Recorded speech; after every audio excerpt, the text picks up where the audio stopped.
Esse foi um estudo grande para a ciência que envolveu 4.000 pessoas do Brasil inteiro, foi conduzido, né, implementado na prática pelo Instituto Locomotiva, que tem um braço de neurociências que hoje está bem forte. A gente procurou determinar o quanto o desfecho das ações impacta a atribuição de intenção para o autor da ação, quer dizer, quem tomou a ação, mesmo quando esse desfecho é casual. Então é famoso, se você tiver azar e o seu plano der errado e gerar consequências negativas, todo mundo vai dizer que você teve intenção e você é responsável. Já se der certo, não necessariamente. A questão mais profunda é que os juízes, como as outras pessoas quaisquer, tendem a assumir intuitivamente que eles são capazes de julgar a intenção de dolo, né? E, portanto, de responsabilizar a pessoa, o agente intencional, com base nessas suas intenções. Mas se de fato algo que é completamente independente das intenções, se existir um viés nisso, talvez essa pedra fundamental do direito e, na verdade, da relação que a gente tem com o mundo, com as pessoas, com a nossa família, precise ser revista. Primeiro, revela que a ideia de que a gente pode inferir as motivações alheias, as intenções na sua pureza, sabe aquela coisa?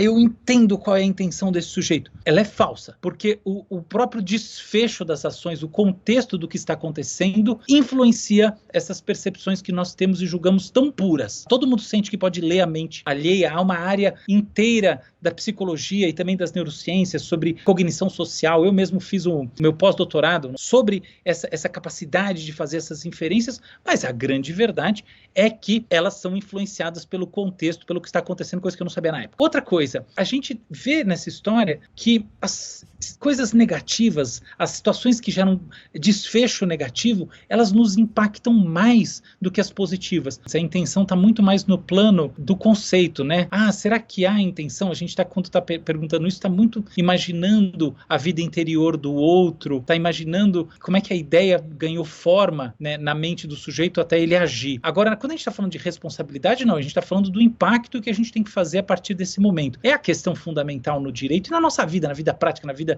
do educador, na vida do adulto que tem filhos e assim por diante. A grande diferença é que a responsabilização, ela funciona de maneira assimétrica entre os sexos. Olha que coisa curiosa. As mulheres, elas atribuem maior responsabilidade quando o desfecho é negativo do que os homens. Então, no caso do exemplo que eu dei, as mulheres julgam que o tenente, no primeiro caso, ele tem mais responsabilidade. De primeira, a tese da gente é que isso emerge da relação com o mundo, começando na formação, na educação, porque as mulheres são mais responsabilizadas. Ela tem que ter mais preocupação, porque há menos moral licensing, como se fala em inglês, tá? Então, assim, as mulheres, qualquer coisa foi culpa dela. É mais comum do que culpa dele. Então, como isso acontece, sobretudo no período de formação, né, dos 6 aos 15 anos de idade, o que acontece é que essa visão da responsabilidade se torna introjetada de maneira